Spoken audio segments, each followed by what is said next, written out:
This is the Hacking Real Estate Podcast, episode 20. Yeah, I want you to keep listening here. Remember, this is a tool I did not have. I'm a millionaire today from real estate. You can be better than Andrew. Keep learning. Keep that team think going, that group thought. The way that we learn is by networking. It's a skill that you will continually sharpen through your career. Learn here, share with others, and you're going to be a great investor. Welcome to the Hacking Real Estate Podcast, where we dive into the stories of seasoned, hands-on, and tech-savvy real estate investors. We'll learn the strategies and tools they use to maximize returns and minimize hassle, all while navigating the rapidly changing real estate market. I'm your co-host, Brandon Hall, and managing partner of Hall CPA, and I'm sitting alongside my co-host, Vikas Gupta, CEO of Azebo. With our combined 15 years of experience in real estate investing and entrepreneurship, we're here to help you up your real estate game. Let's get hacking. Welcome, everyone, to today's episode of the Hacking Real Estate Podcast. Our guest today is Andrew Postell. Andrew has over 20 years of real estate investing experience, is consistently ranked in the top 1% of all loan officers in the US, and might be known to enjoy a concert or two. Andrew lives in Fort Worth, Texas with his wife, Teresa, and their dogs, Phoebe and Finnegan. Andrew, welcome to the show. Hey, thanks for having me, Vikas. Really appreciate being here. Thank you. In your own words, can you tell us your real estate journey? Oh, sure. Yeah. I've been doing real estate for over 20 years. I started out pre 9/11. So I invested during 9/11. I invested during the housing crisis. I'm investing now. So it's like three, different economic scenario, challenging areas we've gone through. But the thing that got me started was I had a family member that had 7 real estate properties. 7, that's it. And his life was pretty good. So I said, hey, I think I want to try that. And that's what got me interested. And that's how long I've been doing it. Do you specialize in investing in sort of down markets, or is it just you're consistently investing throughout? Oh, yeah, I am consistently investing every year. You do this long enough, you're going to come across some down markets, every 8 to 12 years, somewhere in there. So, I hope that your listeners go through several of these, because then that means they have a nice long life. And what does your portfolio look like today? Yeah, I am a buy and hold, long-term rental, residential real estate investor. I just happen to have mostly single-family homes because that's the market I live in, has predominant numbers for single-family properties. But I'm a long-term tenant, 12-month lease, residential real estate. The old boring one, but it works. And how large is your portfolio today? How many units are you managing? Yeah, so Brandon, I have 15 properties and I'm under contract for 2 more. Okay. Do you outsource management or do you self-manage? Outsource. In the beginning, I did self-manage. In the very beginning, we only had 1 or 2 or 3. I could manage that myself, but I still have a regular full-time job. So at this point, I need to pay somebody else to do it. And the side benefit of this, they've actually charged more rent. So even though I give them a little fee, they're charging more rent than I could have gotten. It almost is a wash. So it feels pretty good to have somebody manage it and justify their expense. And have those that relationship with your property manager, has that been good for you? And very good. I think for me, and this is just my story, right? No competition here, but for me, I liked the idea of self-managing in the beginning. It taught me what to look for in a property manager. So then when I went to go interview, I was like, hey, what about this? What about this? All those little challenges that I faced, I knew what to ask. And it's been a very beneficial relationship. Even during COVID and the shutdown, not a single tenant missed a payment. Not one payment was missed. That counts for something. Yeah, no, that's amazing. Are all of the rentals close to you? Are they driving distance? They are now. So previously, I live in Texas. Previously, before moving to Texas, I lived in New York. And in New York, you can't afford to invest in New York. I mean, maybe upstate or something, but in the city, you couldn't. So most of my properties when I lived in New York were in Florida because that was the market that I could afford. And I had a trusted network already there. So I knew people. Since I moved to Texas, I have slowly sold off my properties. I just sold my last one. I was down to one. I just sold it, closed on the 15th of July. I'm in a 1031 exchange, and that's why I'm under contract for 2 other properties, because I sold that one in Florida. I'm buying 2 more here in Texas. Makes sense. When did you, was your growth linear, or was there like ever a period where you were closing on multiple deals? I mean, you've got 2 under contract, sounds like right now. So over the years, was it linear growth, or did you like pick one up and then you pick 4 or 5 up the next go? Talk to us about that growth. Yeah, so I consider myself a part-time investor. I only do 1, maybe 2 a year because I have a regular job. So for me, my regular job, and that's what I cash flow with. That's what I pay my bills with. That's what I provide my family with. The real estate is for long-term planning, like estate and at the end of my life, retirement type of thing. So when I first began, my homes were like 50,000, 30,000. They were really low price points because that's all I could afford 20 years ago. I don't own any $30,000 homes anymore. So to me, it's been a slow progression, but it's been low risk and very little out of pocket each time. So it's slow, but it works out. I feel very good about where I'm at as an investor today. So take us back to that first deal. So you're in New York. You have a family member who you're looking at and saying, you know what, that looks good to me. You want to make an investment. You can't afford the city. So did you immediately settle on Florida? Did you look around a bit? Like, tell us that story and how you made your first investment. Yeah. Okay. Yeah, no problem. All right. It's even simpler than that. So I went to college at Florida State University. So in college, I bought a home to live in, my own primary home, and I house hacked it. It was a 3-bedroom, 1 bath. In Florida, they have these cinder block houses. It was built in the 50s. And I rented out 1 room to my friend, rented out the other room to my other friend. And they paid for half the mortgage and half the mortgage. And I lived rent free. That was technically my first investment into real estate. Now, when I graduated from college and moved to New York, I kept it. And I still rented it per room just to other students and people that I knew. And that's why I had a Florida connection. So one of my friends in college, who was my roommate, became an insurance person and moved to Jacksonville, Florida. And then he knew real estate agents and property managers. So I had a connection. I had a trusted network. And that's why I chose Florida, just because I had the trusted network. And that's why my first home was in Florida, too. I house hacked it. It was great. And I would tell you one interesting fact about that home. When I sold it to a friend of mine who still owns it to this day. So this is 20-something years later. But he purchased it with a cash-out purchase. That's how crazy it was at the time. Cash-out purchase transaction, and that was allowed back then. It's changed a little bit since then, but even then we had very interesting methods to acquire real estate. Your main portfolio is in Texas, and I believe that I know Florida's been experiencing this, and I believe that Texas has been experiencing this too. So correct me if I'm wrong.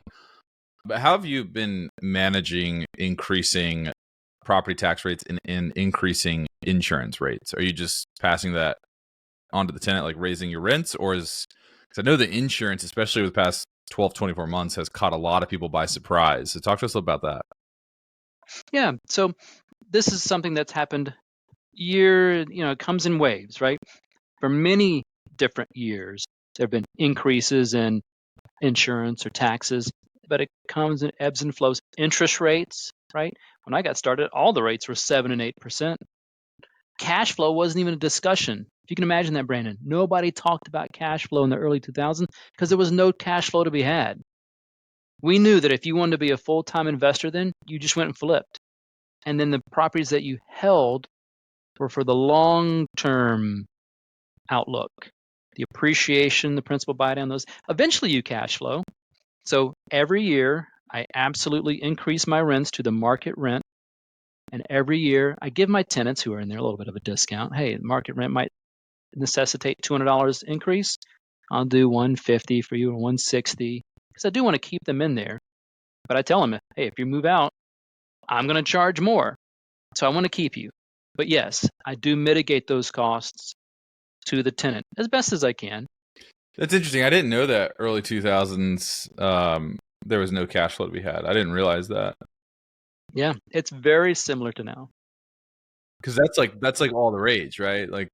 I got started in 2015 with my first 3-unit property, and I got started on Bigger Pockets, and Bigger Pockets was all about cash flow. It was buy where your rents are 2% of the purchase price, and then it moved to the 1% of the purchase price, and like 0.5%. I don't know, it kept like going down as the market heated up. But I guess erroneously always thought that cash flow was just always something that you could find. But that's interesting. I've not heard that before. Do you mind if I say something controversial here? Cash flow, it is sexy. It sells books. I'm on Bigger Pockets. I see all the videos and the YouTubes and read the books and the articles that you do. They all talk about cash flow, but that's not why I'm a millionaire. I'm a millionaire because of the asset value in my portfolio. If I took an average $250,000 home and looked at it for 5 years, even if let's say I had $200 of cash flow a month, $200, that's 12 grand. My mortgage gets paid down like 18,000. My principal buy down on my mortgage beats cash flow. It doesn't sound sexy though, it's not very exciting, but that's how it works. And then through my real estate history, I use 5% appreciation a year. 5%, and that's gotten me in the great place where I'm at. Hopefully that's not too controversial, but that's the reality if you're doing long-term real estate. It's not that controversial. I think that a lot of people would agree with that. They would say cash flow is more protective than anything. It's something. It's great if I can scrape some money off the top, but I'm gonna be using it to cover repairs, maintenance, capex that comes in the future. And that's how I've treated my portfolio. I've never taken money out of my portfolio. It accumulates in a bank account, and I either go buy the next property or I use it to replace the HVAC or the roof or whatever. If you own rental units but don't want to pay for expensive software, check out Azebo, the smarter way to manage your rental properties. With Azebo, you can automate rent collection, find quality renters, simplify accounting and tax prep, get a bank account designed for real estate investors, and save on rental property insurance. All of these services are free through Azebo. Join thousands of real estate investors who trust Azebo to manage their rental business in one convenient platform. Sign up today at azebo.com/HRE. That's AZIBO.com/HRE. I would also say that like high income professionals, we work with a lot of physicians, salespeople, entrepreneurs, and you talk about $300 a month in cash flow to them, and they're just like, "What? My time is worth way more than that." So it's just interesting. I think a lot of people would agree with you on that take. Yeah, from the average perspective, like I don't have a lot of money. I mean, maybe I have some money now, but I need to put as little down as possible, which means I'm borrowing as much as I can, which is fine, but I'm eating into my cash flow. I mean, you put down enough, you're going to cash flow every time you put down enough. But a lot of us don't have those options. But you can still do real estate just fine being an average person. But I want you to have the right expectation. Even if you don't cash flow, like if you gave me $50 a month and in 5 years I gave you 100,000, would you do it? Of course. I just need to have that expectation sometimes. So that's my perspective on it.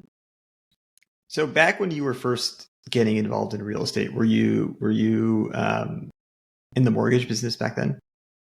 No. And this is what's so frustrating. When I first got started, I went to some banks. I was doing the BRRRR method, but we didn't call it the BRRRR then. I was just buying challenged homes and fixing them up. And I went to some banks and like, "Oh, you can't do that. That's illegal." I'm like, "Illegal? Okay, well, I didn't know. I had no idea. There was no team speak like this. There weren't any podcasts for me to go listen to. And I just thought that they couldn't lend on it. Even the first company I worked at, they didn't even do investment properties as a loan officer. So I was a real estate investor for like 10 years, wandering in the desert, not knowing any better. The minute I worked for a smaller broker, I learned, I can do this. I just got to work at the right place. So being in the industry helps me now, but in the beginning it certainly did. And for those first 10 years, I didn't know how to solve the lending solution. So is your sort of real estate investment experience what got you into the mortgage business? No, it was completely off base. Yeah. The mortgage company that recruited me was like, hey, you've got like 10, 15 years of sales experience. You want to be on a management track? Come on, help us train our. Sure, that sounds good. It had nothing to do with mortgages at all. So blind luck, I guess. And like I said, the first few companies even worked for, all of them had a very different perspective about investment properties, which is why we preach work with a local lender. You want to be flexible. You can certainly find lenders that are very good for us, but sometimes it's hard to find them. And it was hard for me to find them too, as somebody who was a loan officer. I didn't even know what questions to ask. But now I do. So it took me a little bit, but I'm okay now. Here's the 3 biggest questions I want you to ask any lender that you choose to work with. If you're a buy and hold real estate investor, if you're a flipper, it's really easy. There's lots of different short-term money challenges or money outlets out there. But if you're a long-term person, you've got a lot of different challenging perspectives from lenders. So number 1, seasoning. Do you have seasoning? And the answer should be no. There should be no seasoning on any loans that you get. All right. I mean, you can do what you want. If they say 3 months, all right, maybe it takes me a month to rehab the property and you really like that person. Okay, good. Fine. But if it's 6 months or a year, you cannot work with that lender. There's too many other lenders that'll be more flexible. So seasoning is number 1. And for people that are listening that maybe don't know what that means, what is seasoning? Seasoning is time. So sometimes seasoning is described in how much has your bank account been seasoned for. So just time. But for this purpose, we're talking about how long have you been on title? How long have you owned the home? So if I'm doing a rehab project and I want to get out of that short-term high-interest money that I used, which was good, but I want to refinance, I don't want to be in that high interest rate for very long at all. I want to refinance right away. If your bank says, hey, 1 day of seasoning, okay, 1 day sounds cool. But as shortest amount of time that I can be, that limits my costs and makes me more effective. That's what seasoning is, and that's why I want to avoid it. And is that on the refi then? So the bank that you are going to do the cash out refi with, they need to see seasoned title, essentially. Correct. The second question I would tell you to ask, when do you start using rental income? None of this, it's got to be on my tax returns. None of this, they've got to be in there for, you got to have 2 months of collected rent. No. Signed lease or less. Like the tenant should not even have to move in. So I need you to use my rental income immediately to help me qualify. That's a requirement, especially if I'm doing the Burr method. Remember, this is buy and hold, right? Buy and hold. And then the third thing I want you to ask, and this is a good test, what's your loan minimum? If your lender says we don't have one, then you're in a great place. There's several other questions you could ask. I mean, there's almost endless. But if you can ask those 3, that'll show you that you're working with a very flexible lender, and at least you're in the right place. Always though, Brandon, I would tell anybody to get a referral from another investor in your market. That, to me, it's not foolproof, but it certainly helps me find those lenders that might be flexible, and then just ask those same 3 questions to that lender. That should get you in the right foot. And for those 3 questions, seasoning, underwriting on income, or on the rental income. Sorry, what was the second one? Loan minimum. Do you have a loan minimum? Yeah. Loan minimums. Yeah. Do you see variance in, like, what does that look like today, right? Are there just fewer people who check those boxes relative to 3 years ago, or how did those parameters flex with the market environment? The thing that's hard to grasp is that investment properties foreclose at a higher rate than primary homes. So by default, they're riskier for me as a bank. And if I am a publicly traded bank, I might have too much investment properties in my portfolio, and that might actually hurt my stock price. And then my shareholders see it. So there's all these different avenues that affect business decisions in lending. That's why we don't work with those larger national publicly traded banks. They're out because they do change. Wells Fargo just announced they're not even writing mortgages anymore. But we never worked with them, did we? I hope not. Hope you didn't. Because there's better lenders out there. I don't mean to name call them. I don't think I'm talking too out of school with that one, because they have other purposes in our market. Smaller local lenders usually do not change their parameters as much as large places. Of course, things can absolutely change, but you should at least start with 3 lenders in your toolbox when you're new. As you grow, that will grow to 5, and then 10, and then 12, and then you'll have ancillary lenders. So just start with 3, local, lean on other real estate investors who they recommend, and that should be a pretty safe space for you to operate in. Are you doing investment loans in your mortgage business? Oh, yeah, man. Yeah. So I work for, can I say the name? Is that okay? Okay, all right. Guaranteed Rate is the name of the company I work for. If you're into baseball at all, the White Sox play on Guaranteed Rate Field. But I interviewed here with those questions and others, because wherever I work, I need to use their money on my own investment properties. If I'm here, I want to use your money. That's why I work here. I want to get access to that money. So yes, I use my lender to do the Burr method and other strategies. We have DSCR loans, all those things, because this is the network and all the loans I write. Probably 90% of my transactions are investment property transactions. I have to work at a good real estate friendly place. What have you seen in terms of trends? I mean, obviously acquisitions are down, but what are you guys seeing in terms of next 12, 24 months? Oh yeah, man. We might be in a bumpy space. I mean, I appreciate people predicting what rates might be. But I would encourage you, remember, this is the 3rd time I've gone through this. I want you to use your pre-qualification letter that you've got with your interest rate on it. Work under that assumption, whatever rate that is, that you cannot refinance. If you cannot refinance next year or the year after, do your math and your numbers and your offer based on that information. I appreciate how people sell it and they earn business, but if you can't, make your offer so that you're okay. And then if you can, it all works out. But work under the assumption that you can't. Mm-hmm. That's good advice, because I'm in Raleigh, and I've heard in the Raleigh market people saying things like that of, oh, we'll just refinance here in a little bit. And for me, I got started investing in 2015. I launched my CPA firm, which services real estate investors. I mean, I went full time into it in 2016, technically. So I haven't really been around the block that long, but even I'm sitting here like, dude, there's no, just that hope is just not a very good strategy in my opinion. So I wouldn't be buying property with the hope that rates go down to make my numbers work, which should also, change. Well, I don't know if it'll change anything, but I think it'll kick a lot of prudent investors out of the market. You just have to pass on a lot of buying opportunities. Yeah, if you're self-sourcing your own transactions, you've got a lot more flexibility. Even me, I don't self-source. I don't have time. I have a regular job that's in the way. I rely on wholesalers to do it. So the concept of like, hey, I can just go out and do anything, buy any property, that's really rare that to ever happen in the history of ever. Even when rates were 2 and 3%, you're going to have to overpay.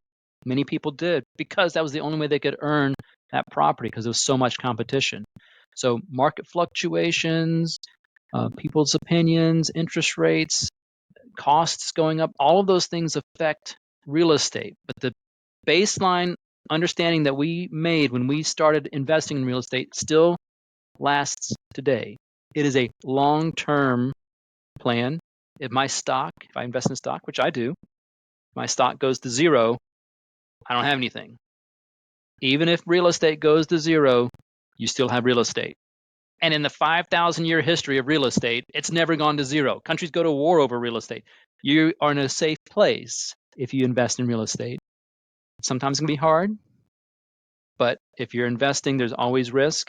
And this is the risk that we tolerate in order to see the long-term plan on it. You're going to be fine. In 5 years, if you bought a house today, in 5 years, you're going to be very thankful that you did. You were all in Florida. Now you're in Texas. We've heard from different folks with different perspectives. Some invest across multiple geographies. Others like to keep everything in one concentrated geography. What's your perspective on that? Like, do you feel like, you're just becoming an expert on your area and that's giving you an advantage, or how are you thinking about geographic concentration?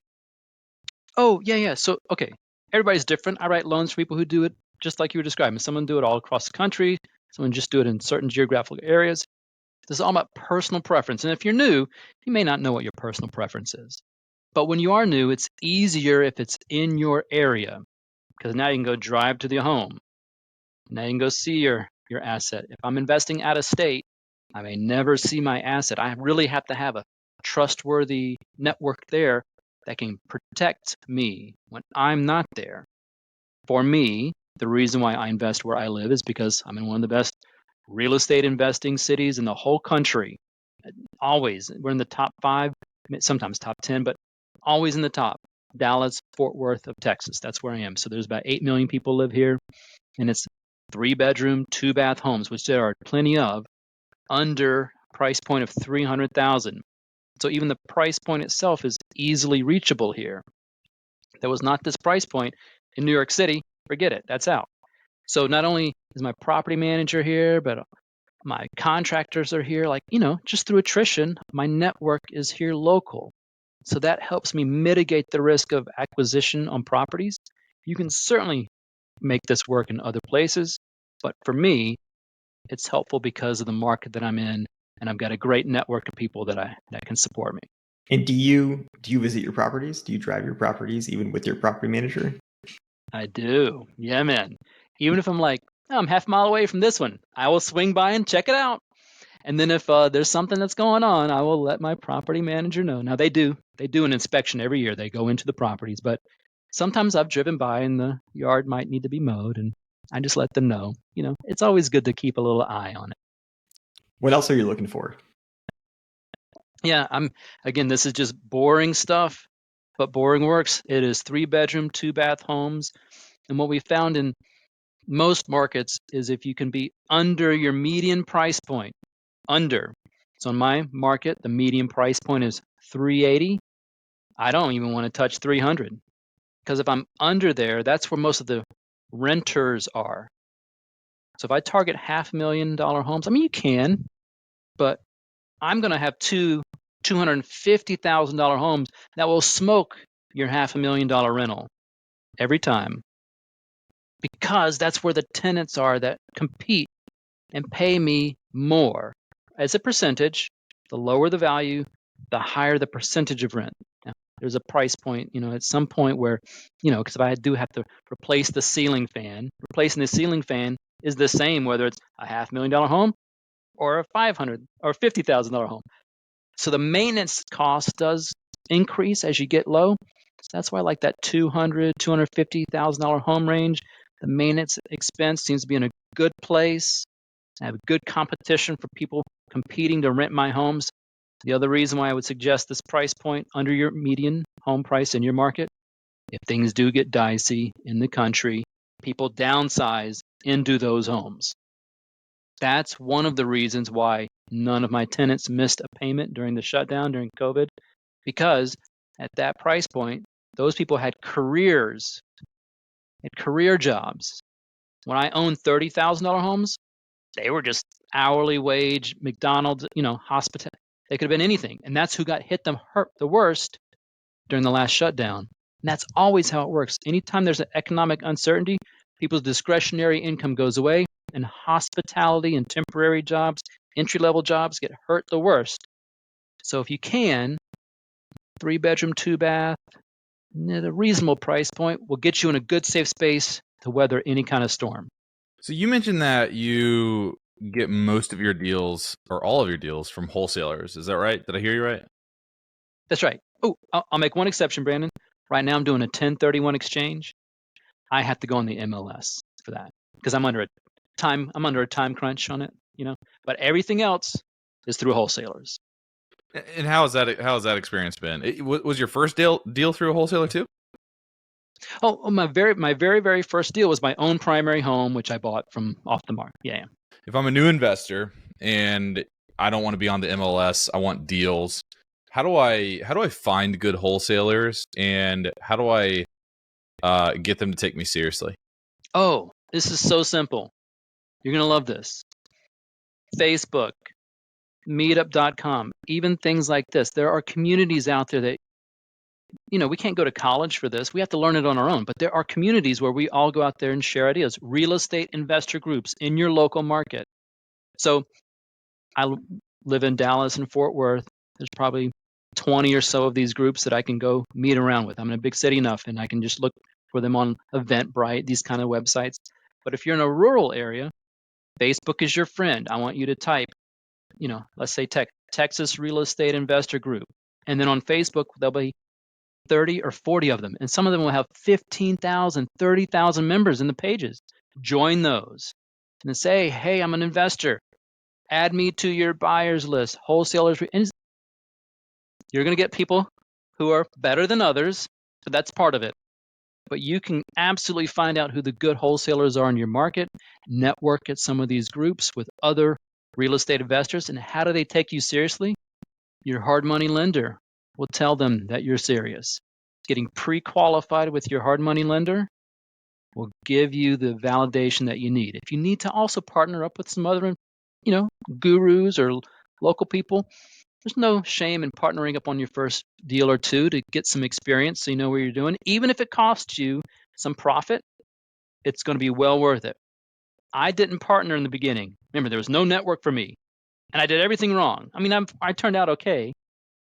But if you can share some ideas with another investor, partner up with them on your first couple of transactions, that will help you limit your mistakes because you're still going to make them. I don't want you to be afraid of mistakes. That's what we as business owners do. We make them because we're learning. But partnering will help you get that experience that you might need for some places that need it. Because I've heard horror stories about wholesalers where they'll say that they have a property locked up, but they don't actually have the property locked up, and it can just be like a nightmare and waste of your time. But I like that. I mean, and that makes sense when people ask us, about how to find a great attorney or something. It's the same advice. Go to your local real estate group and ask there, because if multiple people recommend one name, then that's probably a safe bet for you in terms of getting services. That's right, man. It's just like your barber, your plumber, anything that you haven't. It's much better to have a friend who's like, you should go use this person. They were amazing. Trust those same people in this industry, and that'll get you pretty close to being okay. In scaling your portfolio, what would you say has been your biggest learning experience so far? Like, what's the thing that if you were to go back and tell yourself at the very beginning, you wish you would have known? Oh, well, okay. So for me, what I needed to know in the beginning was how to calculate the after repair value, because I didn't know what that was. How to put the rehab costs in relationship to my acquisition costs. I didn't know that those had to go together. It's like the first BRRRR method that I bought the house for $7,000, $7,000, because that's all I had. I put 23 into it. It was worth $30,000 after I did it. You're not supposed to do that. That's not how the BRRRR method works. You're supposed to build in equity. I didn't know that. I know what I was doing. So for me, if I could go back and do it again, I would know those concepts. Now, even on that property though, Brandon, I rented it out for $650 a month. So that's 2% cash flow. I then sold it on owner financing when I went and sold it. It never appreciated. The asset, when I bought it for $30,000, 5 years later, it was still only worth $30,000. This is a very tough neighborhood. You go to this neighborhood today, the house is still only to sell for $55,000. So this is a tough neighborhood, but you can make money in those neighborhoods. So for me, what I would tell myself before was, hey, just get this understanding about how your value and your rehab budget all play together with your acquisition price. We make our money when we buy. Now in scaling, what I've learned is even with that $30,000 home, you hold that asset long enough, it will help you leverage into more properties. So now I'm to the place where I'm selling one property every year to buy two. So when you talk to me in 5 years, I will own 30 properties. And then 5 years from that, I'll own 60. Sounds weird for me to say it like that, but this is how we leverage long-term real estate into greater assets. I love your emphasis on a long-term plan. I think that when people get into this, they're really thinking about financial independence, retire early, or something to that degree, right? It's how do I create cash or wealth as fast as possible, but your long term, like in 10 years, in 20 years, in 30 years, this is where I'm going to be. I think it's really important that people build that vision, and I can attest to it at our, I'm young, so I can't personally attest to it, but what I can say is that we have clients that are at the end of their real estate journey, and when you take a long-term view in real estate, you have to like try really hard to not build pretty significant wealth, I think. At least that's been my experience in seeing these folks that we service at the firm. Yeah, it breaks my heart, man, when I see somebody who's doing pretty okay in the beginning, and then 6 years later, I sold all my real estate. Like, oh, you were just turning the corner, man. You were almost over the hill. But that's because they didn't plan correctly, or maybe, I don't know. It's hard to say for everybody's story. But there is a piece there, what you're saying. I know guys and gals, they have basic jobs. They might be clearing $60,000 a year at some charity that they work for. They love their work, and they own more real estate than you and I.